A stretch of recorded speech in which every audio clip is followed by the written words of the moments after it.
안녕하세요. 네. 자, 오늘 소유권 파트랑 용의물권 파트를 좀 볼 건데, 우리 물권법에 가장 어려운 데가 이 소유권 파트랑 담보물권이에요. 두 군데가 가장 어려운데, 다만 소유권은 공부할 양이 참 많아요. 어려운 것들도 많고요. 그렇지만 최근 4년간은 두 문제 나왔어요. 과거에는 출제 비중이 최소한 3문제 내지 4문제까지 나왔는데, 최근은 어쨌든 두 문제씩 나왔어요. 4년 연속. 자, 첫 번째 논점이 어디예요? 상린관계. 자, 상린관계에서 제일 중요한 것은 통행권, 이웃끼리 길 문제. 이거 가장 탑픽이고, 그리고 객관식 문제에서는 이웃 간의 경계 얘기 좀 알아야 돼요. 경계. 딱 두 군데예요. 포인트는. 이거 관련되는 문제는 풀자면 돼요. 자, 두 번째는 취득시효인데, 취득시효는 우리 교재를 보면 취득시효 관련된 문제가 18문제가 있어요. 너무 문제가 많아요. 응? 근데 취득시효가 어렵죠.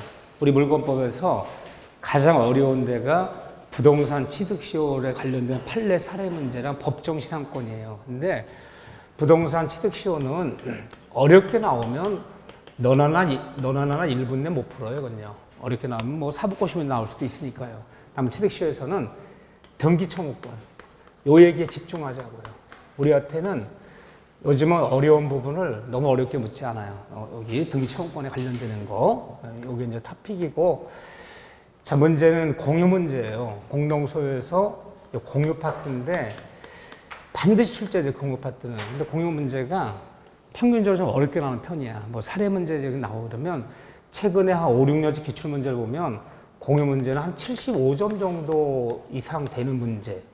공유 문제를 맞췄다면 대충 시험 이 정도 득점이 된단 말이에요. 중상급 문제 나온다는 거예요. 그런데 제가 두 문제 나온다 그랬잖아요.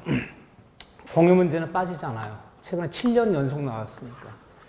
둘 중에 한 문제 나오는 거예요. 그래서 여러분들이 취득시효가 가장 이게 어렵고 가장 재미난 파트고 많은 양을 차지하고 있지만 부동산 취득시효는 2년마다 한 번씩 나오는 파트가 돼버렸어요. 그러니까 너무 어느 어려운 걸 끝까지 파자는 얘기가 아니에요. 이해된 데까지만 하고 너무 어려운 문제는 버리라는 거 이렇게. 그래서 올해 상린관계 나올지 요게 나올지 이게 나오면 이게 안 나오고 이게 나오면 이게 안 나오고 그런 거다 이렇게. 자, 봅시다. 바로 자, 소유권 파트에서 페이지 우리 194쪽에 2번 문제. 굉장히 중요한 문제예요. 상린관계에서. 요 정도 문제 풀면서 한번 보자고요. 갑과 을의 대지 및 주택은 이웃하고 있다. 상린관계에 관한 설명 중 옳지 못한 것은, 일단 상린관계는 부동산과 부동산에만 적용이 있는 거예요. 이 법조문은. 동산에 상린관계 있단 말은 없어요. 부동산 간에. 자, 토지와 토지가 아니라 그러지 않았어요? 시험 문제가 만약에 상린관계는 인접한 토지와 토지 간에는 틀려 오히려. 건물도 적용이 있단 말이에요. 토지와 토지 간에 그런 건 지역권을 얘기하는 거예요. 부동산이라면 건물과 건물끼리도 뭐 일조권이라든가 조망권 분쟁이 벌어지는 거고 토지와 건물 간에도 벌어지고 부동산에 모두 적용이 있는 거예요. 또 상린관계 그렇지만 대원칙, 예외는 있어요. 대원칙은 상린관계를 적용받으려면 부동산끼리 인접성이 있어야 돼. 인접성을 요한다. 서로 인접한 부동산끼리만 적용이 있다는 거예요. 이것이 뭘 한다는 점이냐. 이따 배우면 요역지와 승역지는 서로 비슷해 이거랑. 이용관계 조절이지만 서로 인접하지 않아도 설정할 수 있지만 상린관계는 인접성을 요한다. 이 들어가야 돼요. 세 번째 상린관계는 서로 이웃한 부동산끼리 이용관계 조절이다. 이렇게 들어가야 돼. 이용관계 조절. 상호 간에 그 이용관계를 조절함으로써 서로 분쟁을 피하고 부동산 활용도를 높여주는 것이 바로 상린관계예요. 그러니까 이용관계 조절이기 때문에 꼭 소유자만 적용되는 것이 아니라 서로 인접해 있다면 인접한 부동산의 토지의 지상권자 또는 전세권자 또는 물권자가 아닌 임차인 이런 사람들도 상린관계 적용받는 거지 소유자만 적용받는 것은 아니다 이렇게 얘기해요.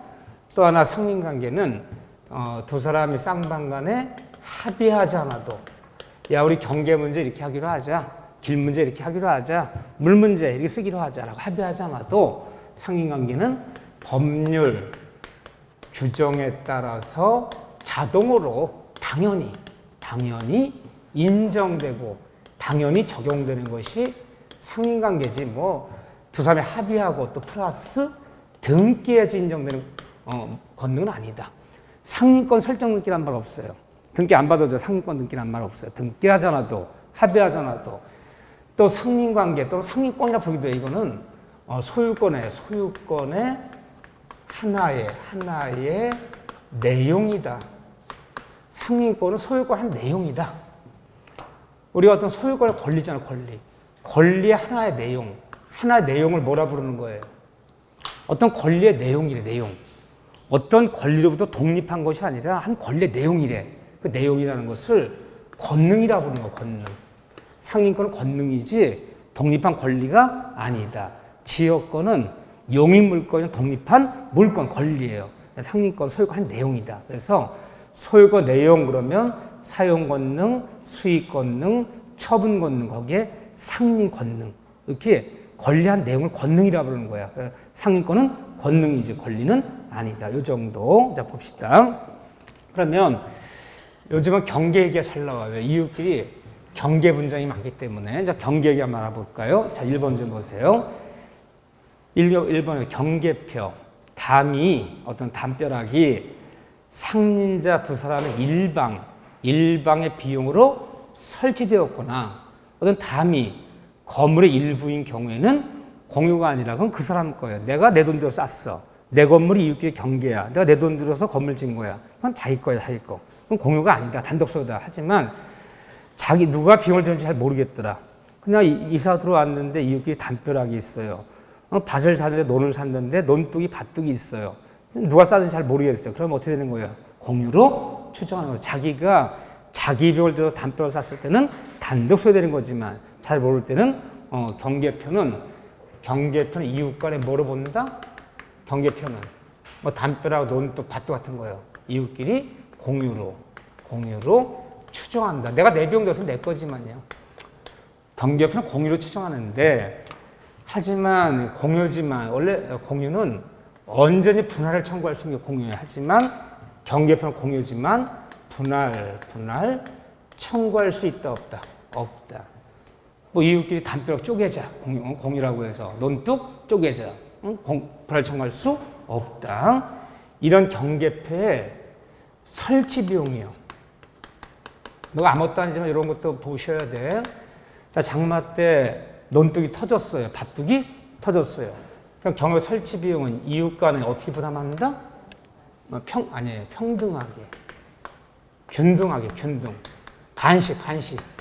우리 법적으로는 반이라 돼 있어, 반씩 부담한다. 설치 비용은 균등하게 부담한다. 자, 이웃끼리 싸움이 났어요. 경계 분쟁. 어디까지 경계인지 한번 측량해보자. 경계 보건 측량한다 그래요. 경계 보건 측량. 경계 측량 비용은 이웃끼리 어떻게 부담한다? 이건 면적 비율. 이거는 우리가 사회자한테 써먹어야 되는 거예요. 똑같이 부담하는 게 아니에요. 경계 측량 비용은 어떻게? 면적 비율로. 경계표 설치 비용은 어떻게? 균등하게. 그런데 중요한 얘기가 이 법조문이야. 이렇게 부담한다. 하지만 다른 관습이 있다면 관습이 우선한다. 이 정도 기억해 주셔야죠. 관습이 우선한다. 자, 보세요. 설치 비용은 평등하게, 측량 비용은 면적 비율로. 근데 이거 살짝 바꿔요. 설치 비용은 면적 비율로, 측량 비용은 평등하게 바꾼단 말이에요. 잘 바꿔놓는다. 조심하시고 이렇게. 또 우리가 이웃끼리 민법에서 말하는 경계라는 것은 눈에 보이는 지상의 경계, 이 지상의 경계를 의미한다.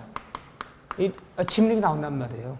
이게 민법 상인각에서 말하는 경계지, 우리가 말하는 경계라는 것이 도면상의 경계를 의미하는 것이 아니다. 민법 배울 때 경계 그러면 지적도 임야도 등록된 선의 경계가 아니에요. 눈에 보이는 담벼락, 논둑, 밭둑, 나무 한 그루, 바위돌 하나, 나무 한 그루도 이웃끼리 경계될 수 있다 없다? 있다. 건물의 일부가 어떤 건물의 일부가 이웃끼리 경계가 될 수 있다 없다? 있다. 눈에 보이는 이걸 경계라 부르는 거 이렇게요. 뭐 성묘 가서 아버지께서 소나무 한 그루 가르치면서 왼쪽까지는 우리 땅이고 오른쪽부터는 우리 땅이 아니라 정종 땅이다. 그럼 그 나무가 경계가 되는 거예요. 눈에 보이는 지상의 경계를 의미하는 거지 도면상의 경계를 의미하는 것은 아니다. 봅시다. 1번은 맞아요. 2번 예 볼까요? 갑소유의 감나무 뿌리가 나무 뿌리를 뭐라 부르죠? 나무 뿌리? 목근이라 불러. 목근. 그렇게 그 사람들 그렇게 불러요. 죄송해요. 아니 목근이라 불러요. 아니 그 사람들 쓰는 용어를 알아야지. 목근이 나무 뿌리가 남의 소유 대지를 침범했다면 을은 나무 주인 갑의 의사에 반해서도 무조건 임의로 나무 뿌리를 제거할 수 있다 없다? 있다.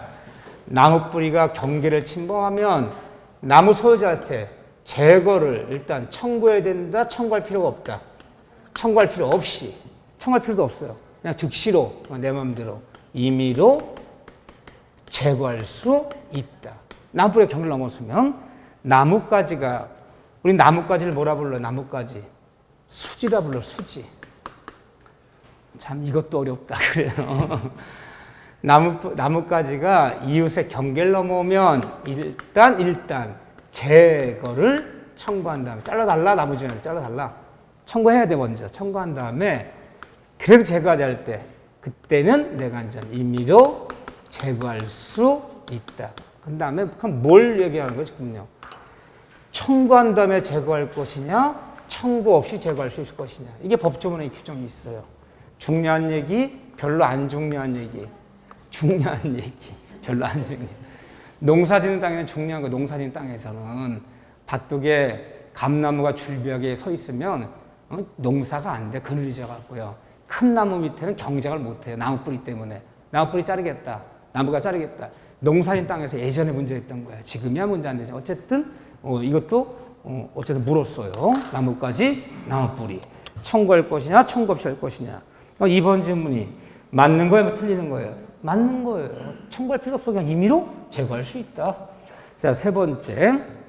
갑이 을 소유 주택에, 갑이 을 소유 주택에 들어갈 필요가 있는 경우에는 을의 승낙을 받아야 한다. 맞을까요? 틀릴까요? 맞겠죠? 뭘 얘기하려고 이게요? 자, 216조에 보면 한 번에 할 때 딱 다 정리합시다. 이걸 뭐라 부르냐면 인지 사용 청구권이라 불러. 인지 사용 청구권. 이 법조문의 규정이 있단 말이에요. 자, 어떤 경우냐? 경계선상에서, 이 경계예요. 경계선상에서 건축물을 짓고자 하는데 여기 갑의 토지고 을의 토지예요. 이 건물을 짓고자 하는데 얘네 땅을 쓰지 않고 공사 불가능해. 내미권차가 들어올 수가 없어. 공사 불가능하거나 또는 가능하더라도 지나치게 경비가 과다하게 쏠릴 때는 갑은 을에 쫓아가서 필요한 범위 내에서 한 보름 정도만 요만큼만 좀 쓰기로 합시다. 공사 필요해서 그렇습니다. 라고 인지사용을 청구할 수 있어요. 근데 의리한 사람이, 이웃 사람이 승낙하면 쓸 수 있어 없어요? 있어요. 승낙 없이 쓰라는 얘기는 아니야. 승낙 얻으면 쓸 수 있어. 예, 좋습니다. 보름 쓰세요. 승낙했어요. 보름 쓰세요. 그러니까 썼다면 사용료는 내야 된다, 안 내야 된다? 내야 된다. 보상하라. 썼다면 보상을 해줘야 될게요. 근데 문제 이웃 사람이 승낙치 않는다면 그건 네 사정이지. 응? 내 땅 쓰지 말라고. 응? 한 발짝도 밟지 말래요. 이게 이유 없이 승낙 안 하면 그렇다면 인적 토지가 인지가 그냥 토지일 때는 토지라는 것은 위에 뭐 아무것도 없다는 거야. 나대질 얘기하는 거야. 이때는 이웃 사람이 승낙치 않으면 소송 내서 판결 받아서 판결로 출입할 수 있다 없다? 출입할 수 있다. 판결 받아서 출입할 수 있다 강제로.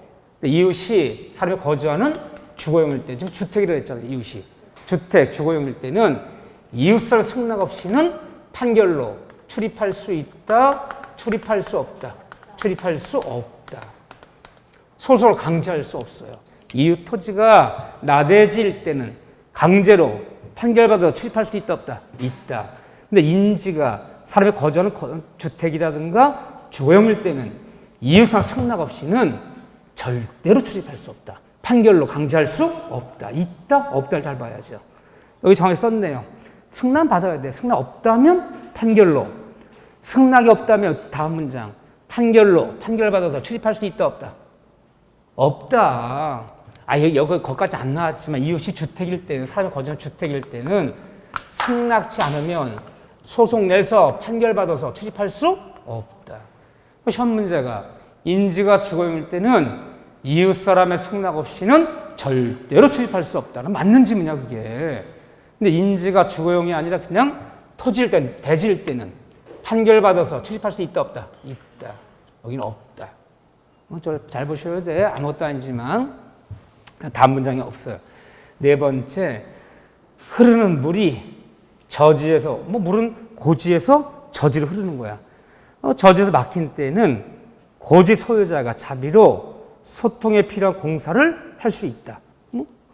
고지에 있는 사람 공사를 해줘야 돼. 단 비용 부담에 관해서는 관습이 있다면 관습에 따른다. 밑도 끝도 없이 뭐냐 이게. 관습이 우선한다. 중요한 질문은 아니야. 그렇지만 지난 말로 법에 다 규정이 있어. 이런 건 이렇게 비용 부담 이렇게 처리하자 이렇게 처리 다 규정이 있는데 이와 다른 관습이 있다면 관습에 따르래요. 법에 규정이 있지만 관습이 있다면 관습에 따르래요. 이 관습이 우선하는 게 주로 뭐가 있을까요? 이러려고 그러지 마세요. 다 물 문제, 물 문제. 물, 용수, 배수 이런 거 아니에요? 인수, 저수 또는 이웃끼리 수류 변경, 수류. 옛날 말하면 수류 변경이라는 게 논뚝 물고래요. 물고 될 때 이렇게 물고를 이쪽 텄다가 이쪽 틀 것이냐. 수류 변경 예를 들면 이런 것들이 다 뭐의 문제예요, 이거. 농사질 때 문제야. 농사질 때 요즘 이런 것 때문에 우리 신경도 안 쓰고 살아요. 농사진 땅에서는 우리가 쌀 농사 짓잖아. 미장농. 이 물 문제 제일 중요한 문제야. 그래서 동네마다 이런 거 어떻게 할 때 뚝이 터지면 누구 비용으로 할 것이냐, 물을 어떻게 쓸 것이냐 다 규정이 있어. 하지만 뭐가 있다면 관습이 있다면 관습이 우선한다. 관습이 그렇게 알고 계셔. 이렇게 다 여기 공사 비용을 얘기하는 거야. 비용이 들어갈 때는 관습이 있다면 관습에 따라라. 그래서 물 문제는 농사인 땅에서 규정이 있지만 동네 관습이 있다면 관습이 우선한다. 이렇게 알고 계셔. 가벼운 문장으로. 자, 5번 질문 참 중요한 질문이죠. 갑이 242조. 이거 242조. 살아있는 법조문이죠.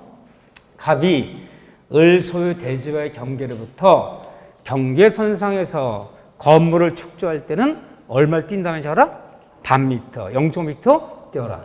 만일 0.5m 뛰지 않고 건물을 짓기 시작했다면 쫓아가서 뭘 요구할 수 있어요?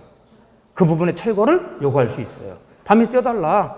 그런데 이미 0.5m 뛰지 않아도 이미 건물이 준공 완성되었거나 또는 완성되지 않아도 공사 착공 후 1년이 지났다면 그때는 거리장 위반했더라도 철건 요구할 수 없고 뭐만 요구해라?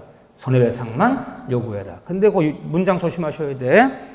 갑이 을 소유 대지와의 경계로부터 반미터 거리를 두지 않고 건물을 완성시켰어. 이미 완성이 됐어. 완성한 경우 건물 착공일로부터 1년이 경과되지 않았다면 을은 갑에게 그 철거를 구할 수 있다. 왜 틀린 거예요?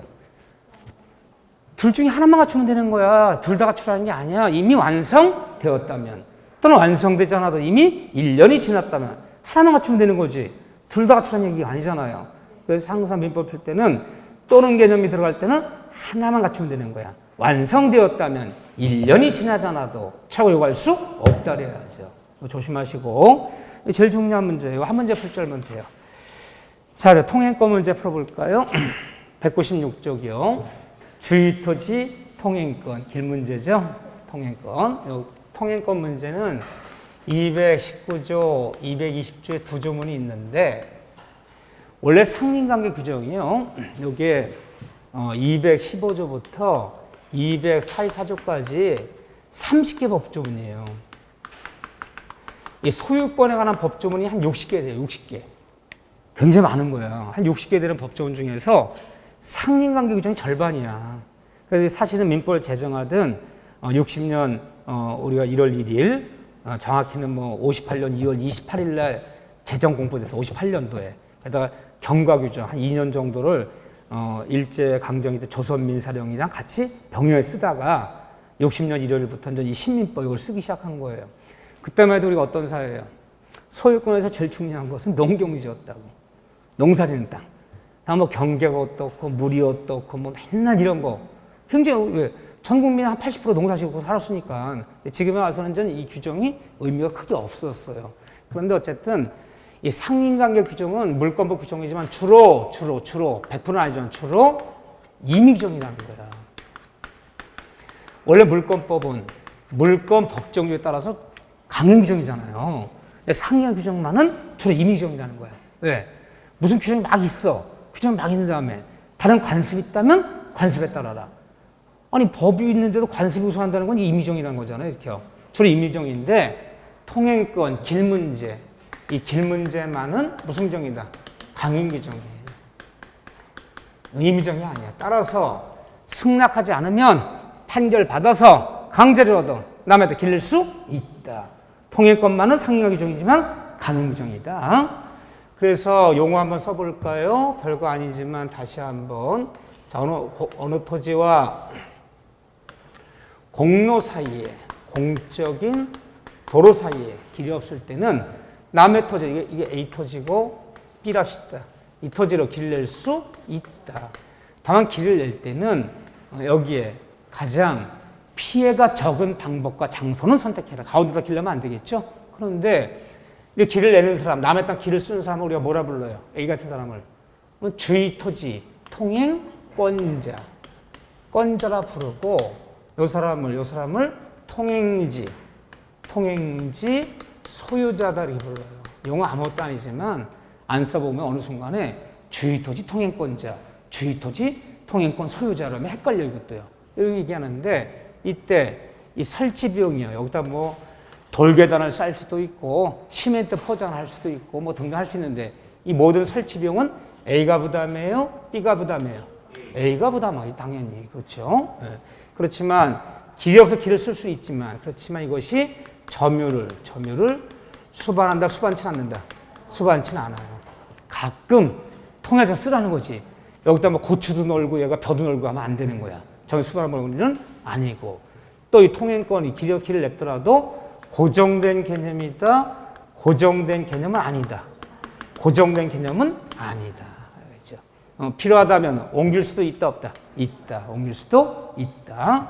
또 통행권자는 길이 없을 때 A 토지의 소유자뿐 아니라 A 토 소유자가 아닌 A 토지의 지상권자, 또 토지 전세권자, 토지 임차인 이런 사람들도 길이 없다면 남의 토지로 길 낼 권리 있다 없다? 있다. 이론적으로는 가능해. 이론적으로는. 왜? 상인관계는 소유자와 소유자만 적용되는 것이 아니라 인접해 있다면 뭐 정받기 때문에 길 낼 수 있다. 하지만 길이 없어도 길 못 내는 애가 누구죠? A 토지에 누구 길 못 내요? 명의신탁자. 그런데 우리가 객관식 문제 풀 때 명의신탁이라는 말만 나오면 인정한다, 인정하지 않는다? 인정하지 않아. 뭐든지 간 인정하지 않는다. 법정시상권도, 유치권도, 통행권도, 물권조 청권도 인정하지 않는다. 이렇게 보면 돼. 뭐든지. 모자랬다고 그렇죠? 모자랬다고. 아니고 어디 모자랬다고 쓸 건 아니고 어디 뭐 잘했다고 이렇게 써놓으세요. 불법 점유자. 이 두 사람만은 통행권이 없다. 문제 풀어봅시다. 기억을 좀 더듬으려는 거예요. 자, 4번에 1번 봐보세요. 통행지 소유자는 통행권자의 허락을 얻어 사실상 통행하는 자에게 손해보상을 청구할 수 있다? 없다? 없다. 유상통행 원칙이야. 그래서 얘가 얘한테 서로 협의해서 결정해라. 협의가 이루어지지 않은 법원에 결정하더라. 100만씩 내라. 얘가 100만씩 내고 있어요. 그러면 이쪽에 다시 뭐가 생겼는데 애들도 연리 출입을 해요. 이렇게. 얘들은 다 뭐다? 얘 허락만 얻으면요. 다 무상이다. 그렇죠? 그래서 통행료를 몇 명한테만 받아라? 한 명한테만 받아라. 한 명한테 받으면 나머지 통행료 다 무상이다. 만약 다니는 사람마다 모두 통행료, 지료를 요구할 수 있다 그러면 뭐가 된다 그래서 제가 톨게이트 장사하는 거, 톨게이트. 이게 무슨 톨게이트야? 다니는 사람은 돈 받게. 한 명한테 돈 받으면 나머지 다 뭐다? 무상통행이다. 보상 청구할 수 없다. 맞아요. 두 번째, 통행권은 이미 기존 통로가 있더라도 그것이 통행권자의 토지 이용에 부적합하여 기능을 상실한 경우에도 남의 땅으로 통로를 인정한다? 인정 찾는다? 인정한다. 아무것도 아니지. 줄을 나와야지 뭐. 통로가 없는 땅이 아니야. 통로 있어요. 이런 거 우리가 기존의 통로라 불러요. 과연 기존의 통로가 있을 때 남의 땅으로 길을 낼 수 있겠느냐? 자, 기존의 통로가 있더라도 이것이 통로로서의 기능을, 효용을 다하지 못할 때. 자, 어떤 경우가 이럴까요? 길이 있어. 없는 건 아니, 이 땅이. 저 길은요, 사람이 지게만 지고 다녀야 돼. 니어고도 못 들어와. 옛날이야. 논뚝길이야, 논뚝길. 가능한 얘기였지만 지금은 어떤 땅을 쓰려면 뭐가 안 들어가면 말이 안 되잖아요. 이 효용을 다하지 못할 때 남의 길 낼 수 있다. 또 기존의 통로가 있더라도 통로로서 지나치게 과다한 경비가 소요될 때는 남의 땅으로 길 낼 수 있다 없다? 있어요. 이 판례요. 근데 기존의 통로가 불편해요. 일리 가면 큰 길을 만나려면 한 200m 나가야 돼. 남한테 길 내면 30m만 내면 돼. 길 통로가 불편하고 남한테 길 내는 거 더 편리해요. 더 편리하다니 이왕 갖고는 길 낼 수 있다 없다? 없다. 네. 아무것도 아닌 거지만 줄줄 나와야 돼요. 세 번째, 토지 분할. 일부 양도로 인하여 공로에 통하지 못하는 토지가 생겼다면은 포이든 토지, 이 포이든 토지가 길이 없는 토지를 포이든 토지라 부르는 거야. 길이 없는 토지가 생긴 일부 분할로 길이 없는 토지 된 토지를 포이든 토지라 불러요. 포이든 토지의 특별 승계인에게도 무상 통행권이 인정된다. 맞아, 틀려요? 틀려요. 너무 유명한 문장이죠. 그러면 무상 통행권자는 누구만 무상 통행권자예요. 그러니까 시험장 가면 우리 머릿속으로 알아. 근데 시험장에서는 용어를 묻는단 말이에요. 그 용어를 정확히 안 써붙으면 시험장만 가면 헷갈리기 시작하는 거야. 자, 보세요. 원래는 공로에 접하던 한 필지 토지였는데 A 토지였어, 이게. 일부 분할해서 이 부분을 B한테 양도, 뭐 매매라든 뭐 양도했어요. 그럼 B 같은 사람은 뭐라 불러요? 일부 분할 당시에 당사자라 불러. 당사자. B를 일부 분할된 토지의 당사자 또는 일부 분할된 토지의 취득자. 취득자는 일부가 분할되고 일부가 양도됐을 때의 취득자 당사자는 분할지상으로, 분할시킨 토지의로, 이걸 분할지상이라 불러요. 분할시킨 토지의로, 분할지상으로 통로를 낼 수 있다 없다? 있다.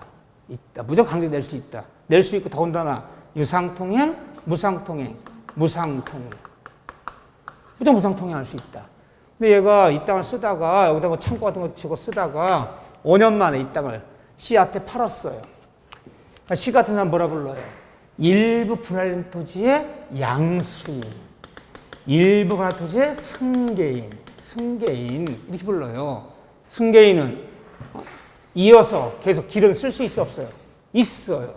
쓸 수는 있어. 길은 못 막아요. 쓸 수 있지만 얘는 뭐로 돌아가라? 유상으로 돌아가라. 얘를 이렇게 표현한다는 거. 얘를 이렇게 표현한다는 거. 그래도 기억하셔야죠. 분할 당시의 취득자, 분할 당시의 당사자는 무상통행. 그 토지의 양수인은, 승계인은 다시 유상으로 돌아간다. 용어를 쓸 줄 알아요, 용어를.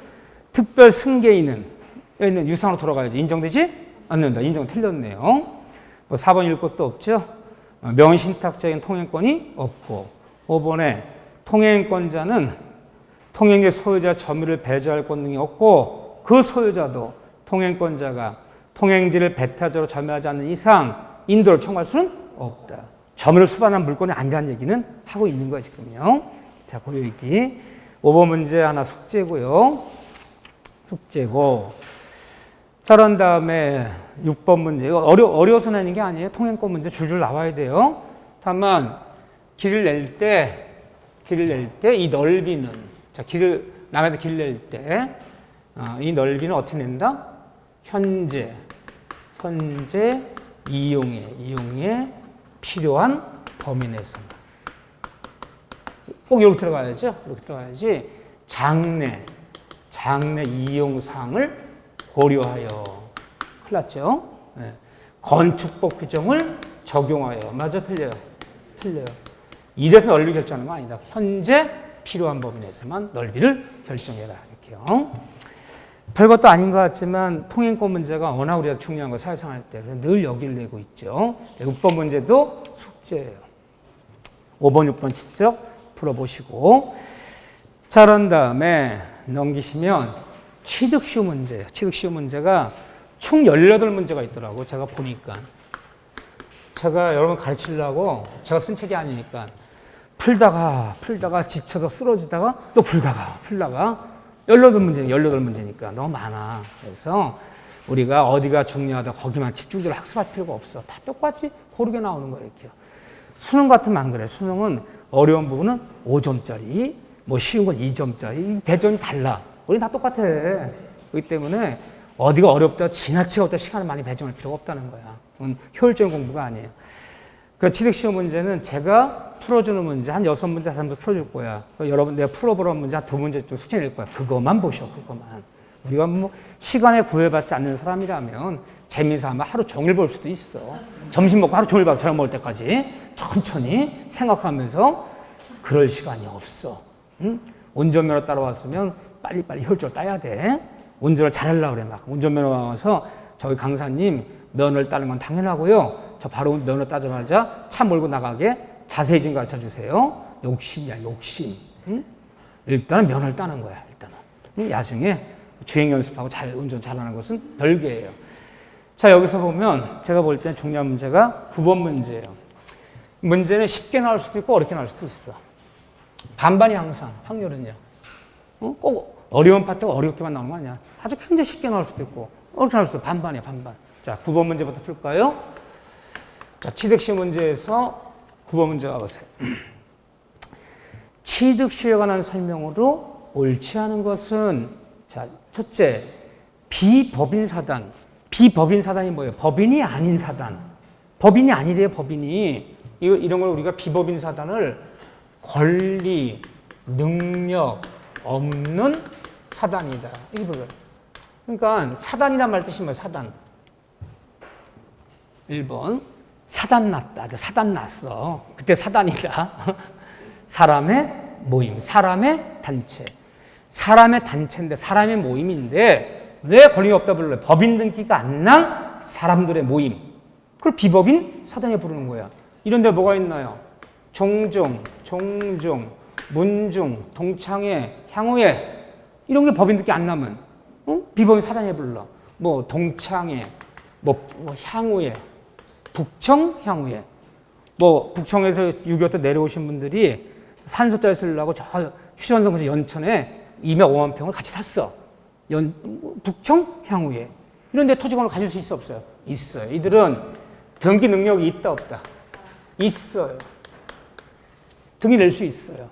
소유자 북청 향후에 1동, 소유자 무슨 고등학교 1동, 동창회 건물. 우리 동창회 건물을 동창회 건물 줬어요. 그거 떼어보면 소유자가 무슨 고등학교 동창회 1동. 등기 받아준다. 등기 받아주기 때문에 이들도 취득시효가 된다는 거예요. 그러니까 등기소에 가서 잘 봐보세요. 등기소에 가서 자기 이름으로 등기 낼 수 있다면 취득시효 다 인정되는 거야. 근데 등기 능력이 없는 사람들이 있어요. 민법상 조합 명의적격이 있어 없어요? 조합명을 등기 안 받아줘요. 소유자 토지건물 등기부에 소유자 뭐 무슨 논산 딸기장 못반 고창 수박 농민회 풍천 장어회 막 이런 거 있어요. 안 받아줘 등기. 명의적격이 없단 말이야. 근데 우리가 딸기 작목반인데 공동 작업장 쓴다고 쓴 땅이 일부가 남의 땅이었어. 20년 사용했어. 공동 작업 사용했어. 20년, 100년 지나도 출시 안 돼. 명의적격이 있어 없어요? 조합명 등기 안 받아주잖아요. 그럼 출시가 안 되는 거야. 읍면동 되겠어? 안 되겠어요? 안 돼요. 얘들 지자체가 아니잖아. 그렇지만 국가 명의적격이 있어 없어요? 국가도 국민의 토지를 20년 점유하면 국가도 국민상도 취득 신청할 수 있어요. 지자체 명의적격이 있어 없어요? 평택시, 안성시 등이 낼 수 있어 없어요? 있잖아. 지방자치단체 이런 데도 20년 점유하면 취득 신청할 수 있어요. 결론이 뭐예요? 결론. 등기 명의적격이 있다면 등기소 가서 자기들 이름으로 등기 낼 수 있다면 취득 신청 다 되는 거야. 근데 명의적격이 없다면요. 20년 점유 취득 신청은 안 된다. 그런 데는 그렇게 알고 계셔야지. 비법인 사단도, 권리금 사단도, 종종, 문중, 동장, 향후에도 남의 땅 20년 점유했다면 시효 취득의 주체 될 수 있다 없다? 있다. 있다. 명작이 있기 때문에 이거 없다 틀렸어요. 두 번째, 부동산의 소유자로 등기한 자가 이때 이 등기는 유효한 등기, 무효인 등기예요. 무효인 등기일지라도 내면의 등기 났어. 내면의 등기 났다면 설령 그 등기가 무효인 등기일지라도 몇 년만 지나면 10년만 지나면 10년 어떻게 지나야 돼요? 소유사로 평온하고 공연하고 그리고 뭐예요? 선의 무과시. 네 가지 갖춰야 돼. 20년짜리일 때는요. 20년짜리 점유 취득시효는 공연 평온하면 되지. 선의 무과시 요건이 아니야. 하지만 등기부 취득시효는 기간은 10년이지만 공연 평온에 뭐가 추가된다? 선의 무과실이 추가된다. 선의 무과실 없이 점유한 때는 소유권을 취득한다. 등기부 취득시효. 두 번째, 이때 10년간 소유의사로 평온 공연하게 동산을 점유한 자는 그 소유권을 취득한다. 이건 약간 애매해요. 요거는 약간 좀 문제 삼을 수 있어요. 동산 취득시효는 우리 부동산만 배우지 동산 배우지는 않았지. 다시 한번 볼게요. 우리 245조에 보면 부동산 취득시효 나와 있어.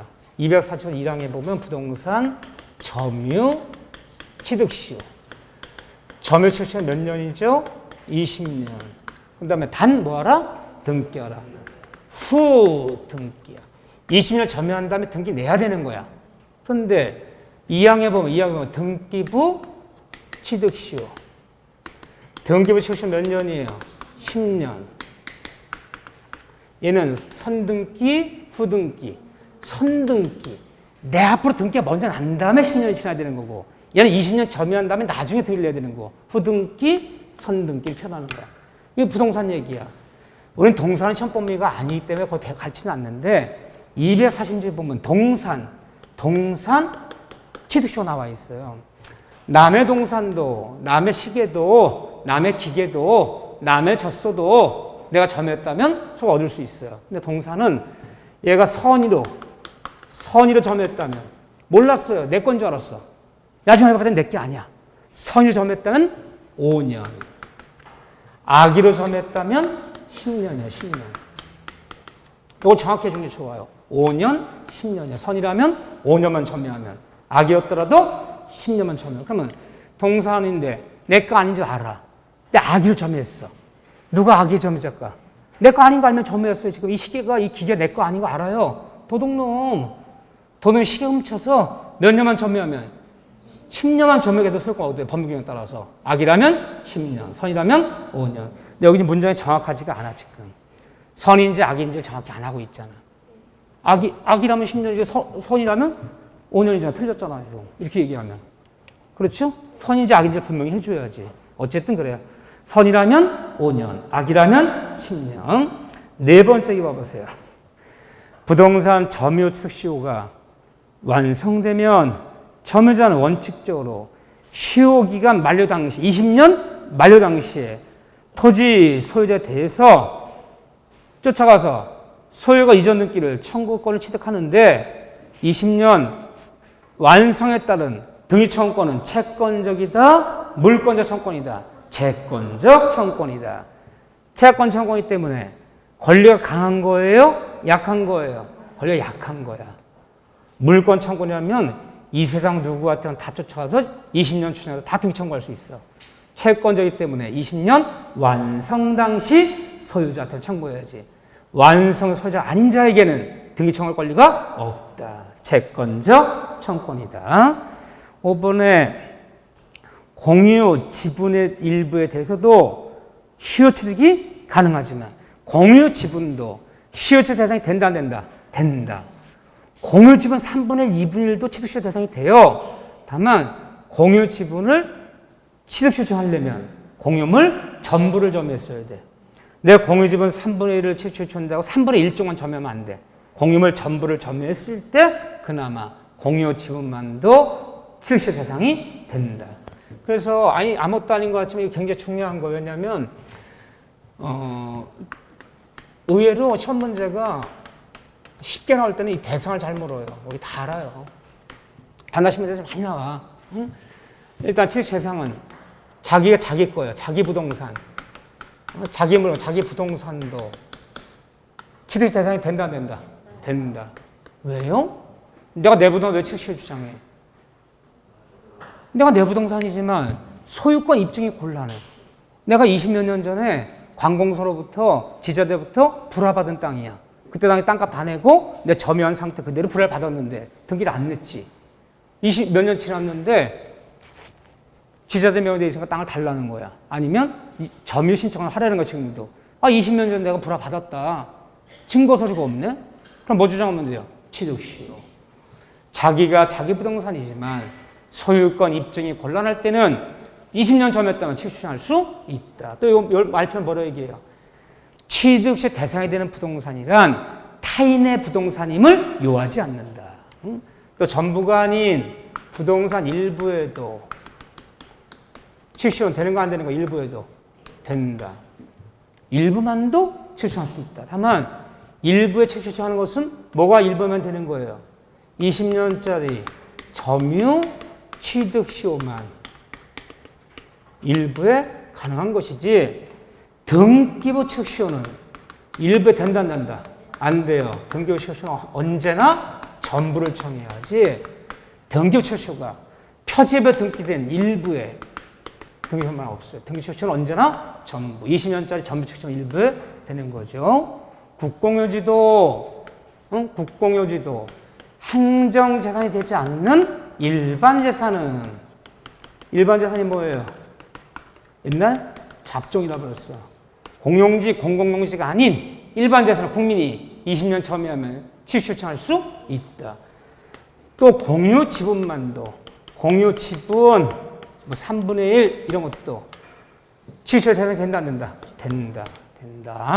아무것도 아니야. 그렇지만 우리가 뭐 아무것도 아닌 것 때문에 틀리지 뭐 별거 틀립니까? 자 보세요. 아니 시험장 갔다 왔더니 이거 나 틀렸어. 근데 다시 봐도 모르겠어. 교과서 찾아봐도 모르겠어. 그런 거 틀려도 괜찮아. 근데 다시 생각하면 아는 거야. 그런 거 많더라. 다 80은 다 맞을 수 있어. 응? 집에 와서 찾아봐도 모르는 건 그거는 내심의 벅찬 문제. 그건 버리는 거야. 자, 이 정도 보세요. 그러면 5번 지분 다시 읽어드릴게요. 9번에 공유지분의 일부, 지분 일부에 대해서도 시효취득이 가능하지만 집합건물의 공용부분. 집합건물의 공용부분이 뭐예요? 집합건물의 공용부분. 아파트의 복도, 계단, 엘리베이터, 비상계단. 근데 20년 점유했다 취득시효 돼야 안 돼요? 안 되는, 말이 안 되는 거잖아. 사실은 이 지문이 작년 지문이야. 작년에. 이게 정답이었어요. 응? 집합 공용부분도 취득시효 대상이 된다. 그게 틀렸어. 뭐 어려운 거 내나? 어려워 틀리면 억울하지도 않지. 자, 보시죠. 10번 보세요, 10번. 쉬운 문제부터 한번 정리하고 등기청권 문제로 들어가 보자고요. 10번 봐보세요. 부동산 점유 취득시효에 관한 설명으로 옳은 것은 자 20년 1번에 시효 완성이 됐어. 단 등기하라. 등기 냈어. 그러면 20년 취득시효 완성한 사람이 완성단 소유자 쫓아가서 등기를 청구해 등기 났어. 등기 형식은 무슨 등기로 하나요? 취득시효 완성된 등기 청구하면 이전 등기 형식으로 나. 형식은 이전 등기 형식으로 나지만 성질은 뭐다? 원시 취득이다. 응? 성질은 이전등기 형식이 내지만 그 성질은 원취득이기 때문에 승계취득이 아니야. 모든 내가 취득시효 추정해서 등기 나는 순간 이 토지에 있는 모든 권리는 다 소멸하는 거예요. 나한테 따라오면 안 되지. 승계취득 틀렸어요. 두 번째, 점유자 스스로 자주 점유를 입증하여야 이미 땡. 자주는 뭐한다? 추정한다. 그래서 우리가 항상 점유자 그러면요. 자주, 공연, 평온, 계속, 선의는 추정하고 뭐는 추정하지 않는다? 무과실만은 입증하라. 입증이 틀렸어요. 세 번째, 이 점유자의 평온, 공연도 추정되나 간접 점유로는 직접 점유가 아닌 간접 점유로는 20년 전에도 간접 점유는 시효취득할 수 없다. 맞을까요? 틀릴까요? 틀렸어요. 이때 20년 점유는 직접 점유건 간접 점유건 간접 점유도 20년 했을 때 시효취득 되는 거예요. 직접만 되는 거 아니야. 직접 간접 모두 가능하다. 취득시에서 말하는 점유란 꼭 직접 점유가 아닌 간접 점유한 것도 20년 지나면 시효취득할 수 있어요. 틀렸네.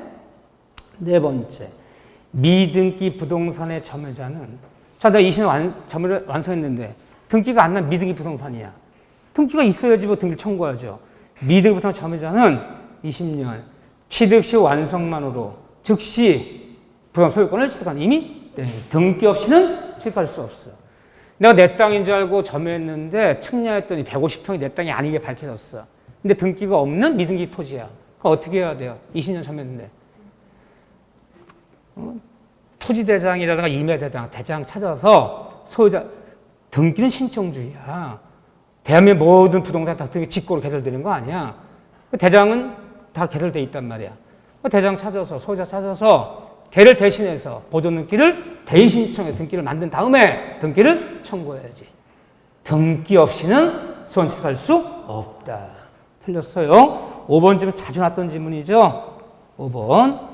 시효 완성 당시, 20년 완성 당시에 소유권 보존 등기 낸 사람이, 소유권 이전 등기 낸 사람이 그 등기가 무효인 등기라면, 내가 남의 땅 내 땅에 20년 점유했는데 등기를 떼어봤어. 완성 당시에 등기 난 사람이, 보존 등기가 이전 등기 난 사람이 유효한 등기가 아니라 무효인 등기라면, 걔를 상대로 등기 청구해서 등기 내봤자 소유권 취득할 수 있다 없다? 없다.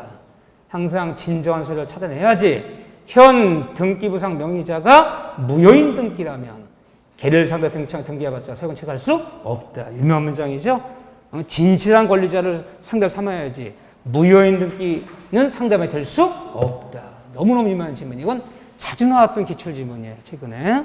판례들이 이게 논리가 아니잖아. 논리가 있어야지 뭐 이야기를 하면 논리를 끼지. 이건 무조건 기억의 문제예요. 저는 제가 볼 때는 9번, 10번 두 문제 풀면 올해 취득시험 문제 나올지 안 나올지 모르지만 나오면 절반은 맞춘 거야. 어려운 문제 내는 게 아니야. 10지문 가만히 봐주셔야 돼. 그렇게 봐주시고 12번 문제 숙제 하나 꼭 풀어보시고 저랑은 14번 문제 풀 거예요. 14번 중요한 문제 별표. 자, 14번 문제부터 10분 쉬었다가 풀 거예요.